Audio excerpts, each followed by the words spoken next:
This is the Indian rhinoceros enclosure at Basel Zoo. Elora, aged 28, and Henna, not yet a year old, are so well trained that they obediently abandon their delicious straw when urged to go outside by their keeper. They look docile enough, but these prehistoric-looking animals can be deadly, using not their horns, but their huge teeth as weapons. They don't fight with the horn. They might push each other, but they have the teeth to fight with. So you have 3 layers of skin protecting the heart area, and the same in the inguinal area where the intestines lie, and protects very well. So a tiger, which is the enemy of a rhino in the wild, has truly only a chance when he manages to find a lonely little rhino. Man hunted the species almost to extinction. The Indian rhinos in the 1920s and the African rhinos later on. Healthy numbers were restored by conservation efforts. But then a new threat arrived: Chinese medicine.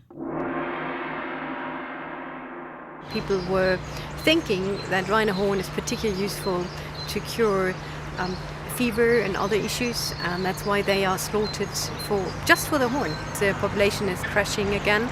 The Asian rhinos are believed that the horn is even more valuable than the African rhino horn, and they are also under threat now.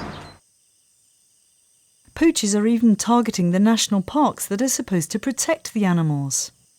The biggest problem is that people living near the parks are often poor farmers and can easily be persuaded to kill a few animals for short-term rewards. We cannot expect that they understand the necessity of rhinos living with them if they're coming at night and trampling their fields.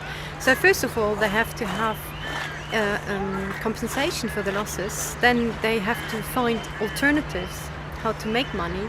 And they have to find those alternatives with the rhinos. You have to have a good security plan.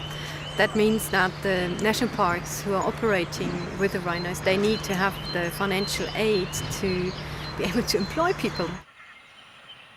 Every entry to Basel Zoo pays towards training and equipment for rangers employed to stop poaching at the Orang National Park in India.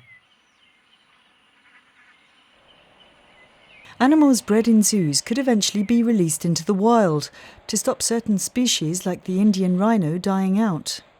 Basel Zoo was the first in the world to breed Indian rhinos in captivity in 1956. These pictures show Henna being born in July 2010. She was Elora's 7th calf. Basel Zoo now runs the European Endangered programme for Indian rhinos. It collects data on every rhino living in Europe and gives other zoos advice about which pairs are genetically suited for mating.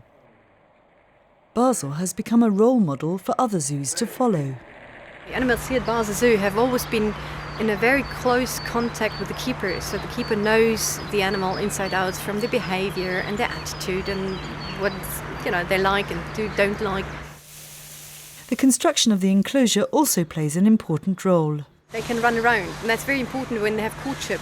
Don't have a dead end. If the female comes in a dead end and she sits by the male, it's bad. Then there are pools, they're deep, so they can sleep in and bath whenever they want to have.